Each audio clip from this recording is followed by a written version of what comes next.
Hello friends, आपण शिकतोय chapter thermodynamics standard 12 आणि लेक्चर नंबर सुद्धा आहे 12. आणि आज आपण जो महत्वाचा टॉपिक लक्षामध्ये घेणार आहोत that is about the internal energy. Internal एनर्जीलाच इंट्रेन्सिक एनर्जी असं देखील म्हटलं जातं. It is also called as intrinsic energy and its symbol is U. Now what is internal energy?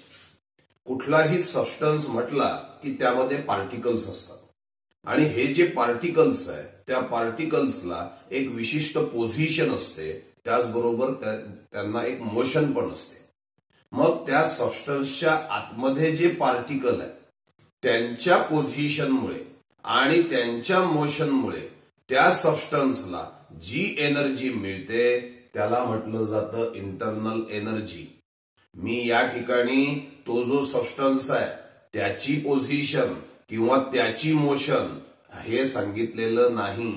तो जो सबस्टन्स आहे त्याच्या आतमध्ये जे कॉन्स्टिट्यूएंट पार्टिकल्स आहे त्या कॉन्स्टिट्यूएंट पार्टिकलच्या पोझिशन आणि मोशनचा विचार इंटरनल एनर्जीच्या वेळेला केला जातो. इंटरनल एनर्जी म्हणजे कॉन्स्टिट्यूएंट पार्टिकलच्या पोझिशन आणि मोशनमुळे मिळालेली एनर्जी. मग काय सांगतोय डेफिनेशन बघा. What is internal energy? It is the energy associated with the system.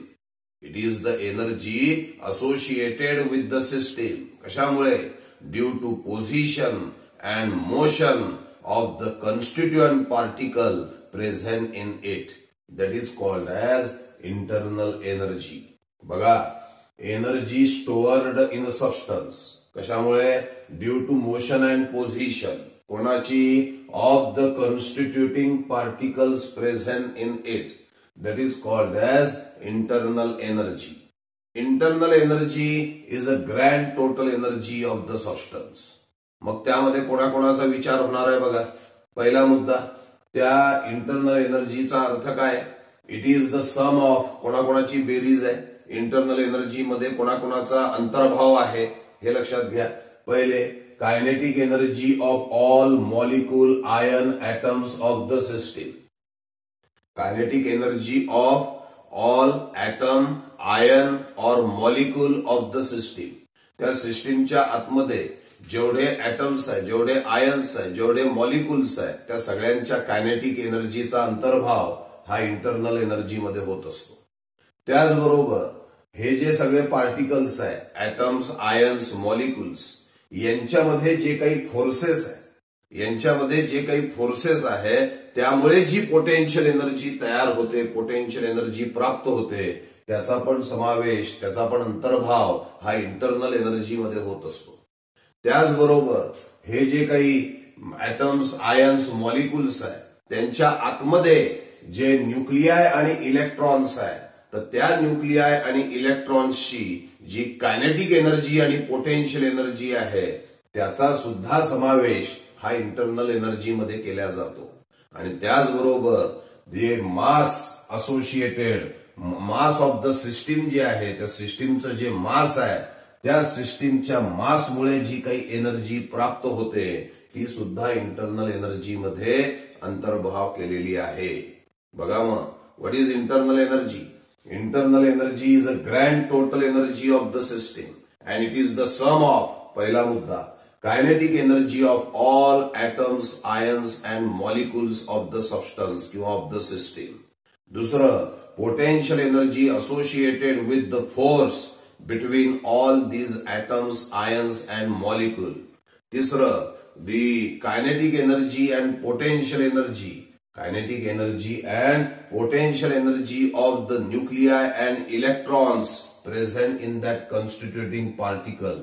आणि चौथी, the energy associated with the existence of mass of the system. या सगळ्यांची बेरीज म्हणजे कोण होत असते? इंटरनल एनर्जी होत असते. म्हणून त्याला grand total energy of the system असं देखील म्हटलं जातं. पुढे इंटरनल एनर्जीचे कॅरेक्टरिस्टिक्स आपल्याला लक्षामध्ये घ्यायचे. Actual value of internal energy of the system is not non. एखाद्या सिस्टीम मध्ये किती इंटरनल एनर्जी आहे हे माहिती नसतं आणि हे माहीत सुद्धा केल्या जाऊ शकत नाही. म्हणून पहिलं वाक्य काय दिलंय, actual internal energy of the system is not known and it can not be calculated. समजा ही सिस्टीम, या सिस्टीम मध्ये किती इंटरनल एनर्जी आहे हे माहित नाही आणि हे माहित सुद्धा केल्या जाऊ शकत नाही. मग थर्मोडायनामिक्स विचार कोणाचा करतं, तर थर्मोडायनामिक्स इम्पॉर्टंट देतं हे चेंज इन इंटरनल एनर्जीला. ते इंटरनल एनर्जी विषयी फारशी माहिती आपल्याला सांगू शकत नाही, पण चेंज इन इंटरनल एनर्जीची माहिती मात्र ते सांगू शकतं. कशी? By monitoring the system. सिस्टीमवर लक्ष ठेवून की सिस्टीम मध्ये किती एनर्जी बाहेरून आतमध्ये येते in the form of heat, system वरती किती वर्क केलं जात आहे, किंवा सिस्टीम किती एनर्जी बाहेर देते आहे सराउंडिंगला, किंवा सिस्टीम सराउंडिंगवर किती वर्क करते आहे याचा विचार करायचा, याच्यावर लक्ष ठेवायचं आणि त्यावरून चेंज इन इंटरनल एनर्जी याचा अंदाज सांगितला जाऊ शकतो. म्हणजेच काय, actual internal energy of the system is not known and it can not be calculated, but change in internal energy can be calculated by monitoring the system. कि how much energy enters into the system, how much work is done on the system, or how much energy given by the system to the surrounding, or how much work is done by the system on the surrounding. या 4 गोष्टींचा विचार केला. कोणकोणत्या 4 गोष्टी?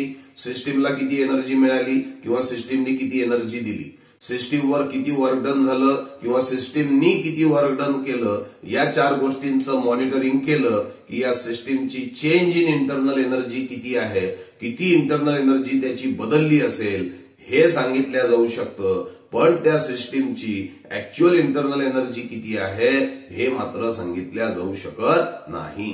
बघा पहिला मुद्दा, characteristics of internal energy.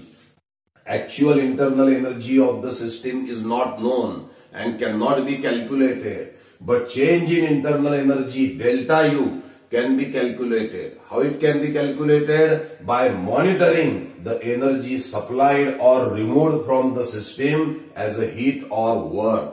ठीक आहे ना, किती एनर्जी दिली किंवा किती एनर्जी काढली हीट किंवा वर्कच्या माध्यमातून, त्यावर लक्ष ठेवा. तुम्हाला चेंज इन इंटरनल एनर्जी ही सहजपणे सांगितल्या जाऊ शकते आणि त्यामुळे असं म्हणतात की thermodynamics mainly concern with change in internal energy and not with the internal energy. Second characteristics आहे, समजा आपण असं म्हटलं की energy is transfer to the system by heating or by doing work on the system. म्हणजे सिस्टीमला heat मिळालेली आहे किंवा सिस्टीमवर वर्क झालेला आहे, अशा वेळेला सिस्टीमचा फायदा आहे. म्हणजेच internal energy of the system increases. म्हणजे सुरुवातीला जेवढी इंटरनल एनर्जी होती त्यापेक्षा इंटरनल एनर्जी वाढल्याचं आपल्याला दिसेल. म्हणजेच U2 is greater than U1. Final internal energy is greater than initial internal energy. म्हणजेच delta U is equals to U2 minus U1. मोठ्या संख्येतनं लहान संख्या वजा केली तो डेल्टा U पॉझिटिव्ह येईल. म्हणजेच internal energy of the system increases. काय बोलतोय लक्षात आहे. When energy is transfer to the system, म्हणजे एनर्जी ही सिस्टीमला मिळाली आहे, मग स्वाभाविकरित्या सुरुवातीची जी इंटरनल एनर्जी आहे त्यामध्ये अजून एनर्जी आली, म्हणजेच internal energy of the system increases. अशा वेळेला डेल्टा U हा पॉझिटिव्ह आल्याचं आपल्याला दिसेल. दुसरीकडे when system is transferred from the system, when energy is transferred from the system, energy is transferred from the system, system कडून एनर्जी चालली आहे सराउंडिंगला. कोणत्या स्वरूपात? Bye cooling. सिस्टीमला कूल करा म्हणजे त्यातली हीट एनर्जी बाहेर पडेल, किंवा by doing work on the surrounding. सिस्टीमनी सराउंडिंगवर वर्क केलं त्या केसमध्ये सिस्टीमची इंटरनल एनर्जी डिक्रीज झाल्याचं दिसेल. म्हणजे सुरुवातीला समजा इंटरनल एनर्जी U1 असेल आणि नंतर U2 असेल तर U2 is less than U1. Final internal energy is less than initial internal energy. त्या केसमध्ये delta U is equal to U2 minus U1 हे निगेटिव्ह येणार. म्हणजेच internal energy of the system decreases. ज्या वेळेला सिस्टीमला एनर्जी मिळते त्यावेळेला delta U positive, internal energy of the system increases. ज्या वेळेला सिस्टीम कडून एनर्जी जाते त्यावेळेला internal energy of the system decreases. म्हणजे डेल्टा U निगेटिव्ह असल्याचं आपल्याला दिसून येणार आहे. पुढे ज्या वेळेला आपण सिस्टीमला एनर्जी देतो, मग in the form of work or heat energy असेल, किंवा सिस्टीम कडून एनर्जी बाहेर काढतो पुन्हा in the form of work or heat energy असेल, तर एक गोष्ट लक्ष द्या, या ठिकाणी heat and work are the equivalent ways of changing the internal energy of the system. तुम्ही internal energy of the system जर का बदलवायची असेल तर तुम्ही आयदर वर्कच्या माध्यमातून ती बदलवू शकता किंवा हीट एनर्जीच्या माध्यमातून बदलवू शकता. ते इक्विव्हॅलंट वेज समजल्या जातात. एकदा का once the energy is supplied to the system as a heat or work, it can not be distinguish. समजा असं कोणी सांगितलं की internal energy of the system increases, internal energy of the system वाढलेली आहे, मग ती हीटनी वाढली की त्यावर वर्क झाल्यामुळे वाढली, हे तुम्हाला डिस्टिंग्विश केल्या जाऊ शकत नाही. Because increasing internal energy of the system by giving heat to it or by doing work on it, they are the equivalent ways. किंवा इंटरनल एनर्जी 10 वाढली असं कोणी तुम्हाला सांगितलं आणि मग तुम्ही विचार करायला लागले की अरे कशामुळे वाढली असेल इंटरनल एनर्जी, हीटमुळे वाढली की वर्कडनमुळे वाढली, तर हे त्या ठिकाणी डिस्टिंग्विश केल्या जाऊ शकत नाही. कारण की हीट आणि वर्क हे equivalent ways of changing the internal energy of the system समजले जातात. त्याच्या पुढे इंटरनल एनर्जी ही टेम्परेचर डिपेंडंट प्रॉपर्टी आहे आणि it is directly proportional to temperature आहे. म्हणजे as the temperature increases the internal energy of the system also increases. Internal energy is a matter dependent property. It is an extensive property. It depends upon amount of substance. That's why it is called as matter dependent property. Internal energy is a state function. It means internal energy depends upon initial and final state of the system but does not depends upon the path through which the change occur. That's why internal energy is a state function. For a cyclic process, cyclic process म्हटलं की initial state is equal to final state, म्हणजे initial internal energy is equal to final internal energy, म्हणजे U1 is equal to U2, म्हणजे delta U is equal to 0. म्हणून म्हटलंय delta U is equal to 0 for cyclic process as initial and final state are same. आणि आताच आपण सांगितलं होतं की जर का final internal energy is greater than initial internal energy, म्हणजेच delta U is equal to U2 minus U1 is equal to positive, याचा अर्थ internal energy of the system increases. याच्या उलट जर का final internal energy is less than initial internal energy, in that case delta U is negative and internal energy of the system decreases. सरळ साधी गोष्ट आहे. सिस्टीमचा फायदा positive, change in internal energy positive, सिस्टीमचा तोटा change in internal energy negative असल्याचं तुम्हाला दिसणार आहे. लक्षात येत आहे. Now some important sign conventions. काही साइन कन्व्हेन्शन्स आपल्याला लक्षामध्ये घ्यायचे. एक गोष्ट लक्ष द्या, energy changes are consider from the point of view of the system and not from the surrounding. जे काही एनर्जी चेंजेस आहे ते एनर्जी चेंजेस आपण सिस्टीमच्या दृष्टिकोनातून पाहणार. जे मी नेहमी सांगत आलो की सिस्टीमचा फायदा म्हणजे पॉझिटिव्ह, सिस्टीमचा तोटा म्हणजे निगेटिव्ह, म्हणजे महत्व कोणाला आहे, सिस्टीमला. त्यामुळे जे काही एनर्जी चेंजेस आहे त्या सगळ्याचा दृष्टिकोन हा सिस्टीमच्या माध्यमातून असणार आहे की सिस्टीमचा फायदा होतोय का सिस्टीमचा तोटा होतोय. सिस्टीमचा फायदा होत असेल तर साइन कन्व्हेन्शन पॉझिटिव्ह असणार, सिस्टीमचा तोटा असेल तर साइन कन्व्हेन्शन निगेटिव्ह असणार. उदाहरणार्थ समजा हीट, आता हीटचा सिम्बॉल आहे Q, मग Q इज पॉझिटिव्ह. Q केव्हा पॉझिटिव्ह असेल, when heat is absorb by the system. सिस्टीमनी हीट ऍब्सॉर्ब केली म्हणजे सिस्टीमला एनर्जी मिळाली, म्हणजे सिस्टीमचा फायदा झाला, म्हणून Q पॉझिटिव्ह आहे. आता Q निगेटिव्ह केव्हा देतात, when heat is evolve by the system from the surrounding. सिस्टीमनी सराउंडिंगला हीट दिली म्हणजे सिस्टीमची एनर्जी कमी झाली, सिस्टीमचा तोटा झाला, म्हणजे Q निगेटिव्ह असेल. समजा मी तुम्हाला आज म्हटलं Q is equal to +10 joule, Q +10 joule. आता प्लसचा अर्थ काय, तर प्लसचा अर्थ सिस्टीमला एवढी हीट मिळालेली आहे, कोणाकडून, सराउंडिंग कडून. समजा मी म्हटलं Q इज इक्वल टू -10, याचा अर्थ काय, तर सिस्टीमनी 10 एनर्जी कोणाला दिलेली आहे, सराउंडिंगला, प्लस सिस्टीमला मिळालं, मायनस सिस्टीम कडून गेलेला आहे. लक्षात येत आहे. दुसरं डेल्टा यू, आताच बोललो होतो आपण, डेल्टा यू पॉझिटिव्ह याचा अर्थ final internal energy is greater than initial internal energy because delta U is equals to U2 minus U1. ठीक आहे. मग डेल्टा यू पॉझिटिव्ह याचा अर्थ U2 is greater than U1 म्हणजे फायनल इंटरनल एनर्जी जास्त आहे दॅन इनिशियल इंटरनल एनर्जी म्हणजेच internal energy of the system increase has म्हणजे सिस्टीमचा फायदा आहे. दुसरीकडे delta U U2 minus U1 is negative केव्हा होईल, जेव्हा U2 is less than U1.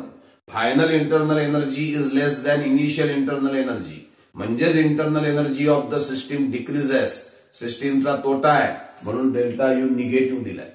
समजा तुम्हाला म्हटलं delta U is equal to -20 kilo joule, समजून घ्यायचं की internal energy of the system decreases.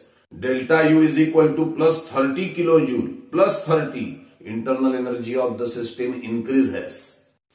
त्याच्यानंतर वर्क ऑफ एक्सपान्शन सिस्टीमच्या दृष्टिकोनातून.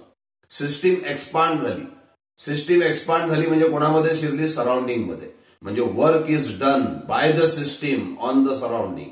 Work is done by the system म्हणजेच energy is spent by the system. Energy खर्च झाली आहे सिस्टीमची, सिस्टीमचा तोटा झालाय म्हणून work of expansion is negative. तुम्हाला दिलं W is equal to -30 kilo joule. याचा अर्थ समजून घ्यायचा, -30 सिस्टीमची एनर्जी खर्च झाली आहे म्हणजे सिस्टीमनी सराउंडिंगवर वर्क केलंय म्हणजे वर्क ऑफ एक्सपान्शन आहे. Work of expansion is always negative. काय दिलंय बघा, work of expansion, work is done by the system on the surrounding म्हणजेच energy is spend by the system, सिस्टीमचा तोटा म्हणून work of expansion is negative.